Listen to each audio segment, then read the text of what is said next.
Good evening, everyone. This is your evening news recap, your nightly news podcast on all the news throughout the day, giving you my take as somebody who aspires to be a politician in the near future. I hope all of you guys are having a wonderful day so far. My day has been pretty solid. Went on TikTok Live earlier, did some little yapping, all that stuff. So, it's been pretty good overall. So, hope all you guys are having a great day as well. Today is June 27th, not the 17th. Yeah, and it's been an interesting one, to say the least. The Supreme Court has made a lot of decisions and so much more throughout the news. Just a little heads up, a little reminder. There will not be a news recap tomorrow, and there may or may not be one on Sunday. That's kind of still in the air, but for now, there won't be a news recap available tomorrow, as I will be taking the day off, kind of relaxing. Pokemon Go Fest is this weekend, so I'm gonna enjoy it, have some time with some friends before we all dip out to college. It'll be fun. So, yeah, hope all you guys are having a wonderful day. Hope you guys are all ready for tonight's news recap. Let's get into it. Moving on into it, if my page will load. The first topic we have today is coming out of the Trump administration segment, like it normally does, as the first thing we have to discuss is Trump says new tariffs on Canada are coming. In a new post on True Social, Trump has called out Canada and claims Canada has enforced a 400% tariff on our farmers. In his post, he wrote, we have just been informed that Canada, a very difficult country to trade with, including the fact that they have charged our farmers as much as 400% tariffs for years on dairy products, has just announced that they are putting a digital service tax on American technology companies, which is a direct and blatant attack on our country. They obviously are copying the European Union, which has done the same thing, and is currently under discussion with us. Also, based on the egregious tax, we are hereby terminating all discussion on trade with Canada, effective immediately. We will let Canada know the tariff that they will be paying to do business with the United States within the next 7-day period. Thank you for your attention to this matter. Same as every tariff, these tariffs are useless and will only negatively impact the economy and likely are just going to make things more expensive and overall make companies not want to trade with us. They don't help anyone. They never will. It's just a burden on the consumers and the economy as a whole. It's going to make things more expensive. We get a lot of oil, we get a lot of lumber, a lot of resources from Canada that you use in your day-to-day life, even if you realize it or not. So overall, things are going to rise. Outside of the 400% tariff on farm workers, it's not that high, and it's never been that high. Yes, there is a tariff on things farmed in the United States, but that's just because states do this too. Well, they don't charge a tariff, but they check for crops and make sure they don't have diseases or bugs or so many things that could be negatively impactful to their environments. So it exists for a reason. They're not just charging us a bullshit tariff, Moving on, Trump has ended protection status for 520,000 Haitians. The Trump administration has ended the protected status for over 500,000 Haitians residing in the United States.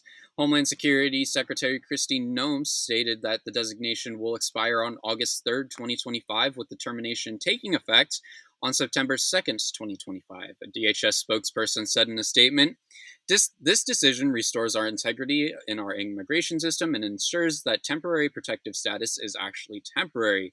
This is because the DHS claims Haiti now no longer meets the requirements for refugee status. To say that Haiti no longer meets the requirements for refugees is absolutely crazy. The government is actively still going through corruption, along with immense poverty issues. And so much more. People in Haiti are struggling every day. This isn't going to help them. Sending 500,000 people back to a country that's actively struggling is only going to make it worse. Their current GDP growth rate is negative 1.6. They are going down. Like, it is not going to be essential, or is not going to be helpful for them to dump 500,000 people onto their country. The current population, I checked this during my TikTok live, the current population is around 11.6 million. You would be raising that to over 12 million. And that's a lot of people, especially in a country that's already struggling. That is going to have insane impacts on not only the people who are currently living there, but the people they're going to send there. Moving on, going right on into the court segments, as the Supreme Court has been busy today. The first topic we have today is the Supreme Court allows Trump's birthright citizenship executive order to go into effect in some parts of the country. The Supreme Court, in a 6-3 ruling, allowed Trump's executive order that would restrict birthright citizenship. They ruled 3 judges went too far in issuing nationwide injunctions against Trump's order. Justice Amy Coney Barrett wrote, "These injunctions, known as universal injunctions, likely exceed the equitable authority that Congress has granted to the federal courts. For now, the rulings will only apply to the 22 Democratic-led states, expectant mothers, and immigration organizations that are suing. But they must wait 30 days before denying citizenship to anyone." That refers to the Trump administration. Um, the court's 3 Democratic judges who ruled against this have accused the administration of gaymanship and have condemned their fellow lawmakers for shamefully playing along with the administration. I remember when Canada did this, I believe, what was it, 2-3 years ago now? And Canadians were up in arms because of it, which is fair. Somebody born on U.S. soil should have the right to be a U.S. citizen, even if their parents aren't. If someone has a child on U.S. soil, they should have the right to raise that child in the United States. People come to the United States looking for a better life, and we make it harder every day. It's wrong. It's counterintuitive to what made this country what it was. We are a country that was built off immigrants. Your people came here, my people came here. Whether that was forcefully or not, they ended up here. We immigrated here. Yet we're treating immigrants who are coming here for maybe a similar reason or maybe a different reason to why your family came here. We're treating them horribly, and it's not okay. No person should be treated the way that we treat immigrants in this country. It's absolutely disgusting. Moving on, the Supreme Court has cut nationwide injunctions. The Supreme Court has decided to limit universal injunctions. This decision comes from Trump's executive order stating that children of people who enter the U.S. illegally or on a temporary visa are not entitled to automatic citizenship. That's the one we just talked about. Immigrant rights groups in 22 states sued the government over the order. 3 federal district court judges struck it down, issuing a universal injunction preventing its enforcement. But instead of ruling whether the president's actions on birthright citizenship violated the 14th Amendment or the Nationality Act, the Supreme Court's ruling focused on whether the courts have the power to issue such nationwide laws. This is a horrible idea, honestly. This prevents the courts from at least slowing Trump down, which we need to prevent a dictatorship. At the end of the day, we do. We're allowing Trump to do as he pleases, and time again, it proves to be a problem for us. And it will continue to be one if we don't act to stop it. The Supreme Court is not helping us in this situation. It's not helping us combat or protect ourselves from the Trump administration. It's actively supporting the administration and helping them get away with what they want to do. In another ruling, the Supreme Court says parents have the right to opt their children from LGBTQ curriculum. The Supreme Court on Friday ruled that parents have the ability to opt out their children from LGBTQ plus or LGBTQIA plus curriculums. The 6-3 decision in Muhammad v. Taylor allows parents to express their religious freedoms by opting their children out of these activities.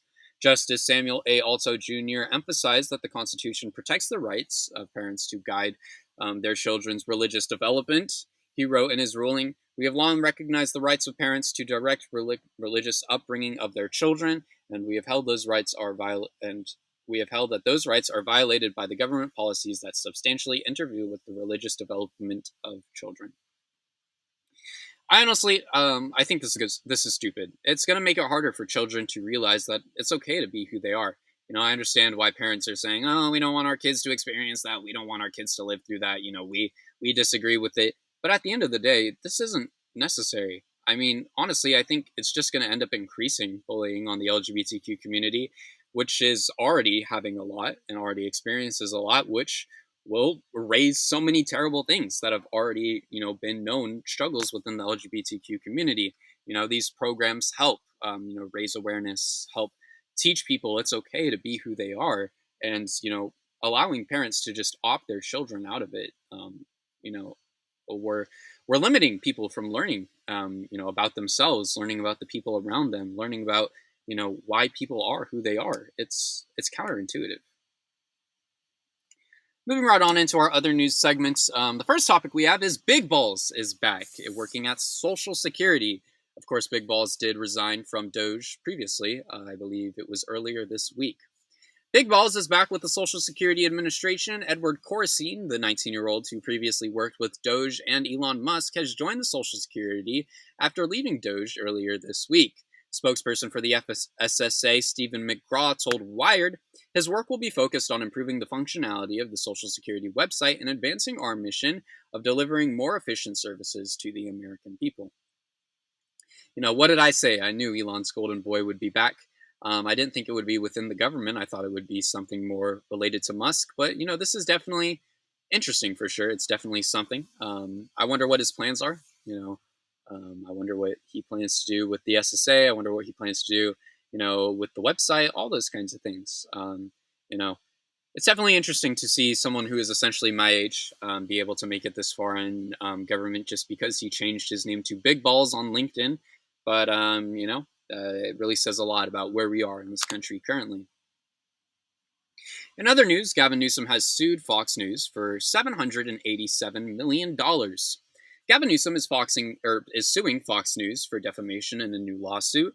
Newsom wants the entertainment company to give him $787 million after host Jesse Walters, my apologies, claimed Newsom lied about phone calls with Trump, and Newsom's lawyers claim Walters misleadingly edited a video of Trump to support his claim. Newsom told Politico, "If Fox News wants to lie to the American people on Donald Trump's behalf, it should face the consequences, just like it did in the Dominion case. Until Fox is willing to be truthful, I will keep fighting against their propaganda machine." I feel this is a great time to remind you that legally Fox News has to call themselves entertainment because of how frequently they lie. It's about time someone slapped around Fox News for their lies. Truly, one of the biggest problems in the media today is Fox, and one of the biggest propaganda spreaders in the media today is Fox. Do I think this will stop them? Probably not. That's a fraction of Fox's net worth, sitting at over $24 billion. So I don't think it will matter too much, as unfortunate as that is. But, it's always nice to see conservatives, get a loss, especially Fox News. Moving on into our final topic tonight, University of Virginia president resigns because of Trump.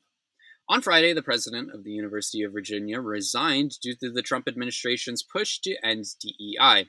In a letter to the community, he wrote that he cannot make unilateral decisions to fight the federal government in order to save his own job. He went on to say, to do so would not only be toxic, but appear selfish, self-centered to hundreds of employees and students who would lose their jobs, and the researchers who would lose funding, and the hundreds of students who would lose financial aids or have their visas withheld. Spokesperson for the school said the UVA is committed to complying with all federal laws and has been cooperating with the Department of Justice in ongoing inquiries. This is unfortunate to hear. These schools have been attacked by the administration, and it should stop. It really should. Colleges have been a safe location for students for years, way before Trump, and they will hopefully continue to do so. It's unfortunate that things like this have to continuously happen, but, I think as long as students are protected, we'll be fine at the end of the day. That should be the main focus of the universities who, make so much off of their students who pay such high tuitions in this country. But, with that being said, thank you all so much for watching this video. I know it was a bit of a shorter one. The past few days have been kind of slow overall, but, I'm sure the next news recap will be a long one, as I have to cover 2 days for it. So we'll see. But yeah, with that being said, thank you all so much for watching this episode. If you're on YouTube, please consider subscribing, dropping a like, dropping a comment down below. Let me know your takes on all the news throughout the day. What was I going to say? We're on our way to 500 subscribers, so I'd appreciate it if you guys could all help me get there.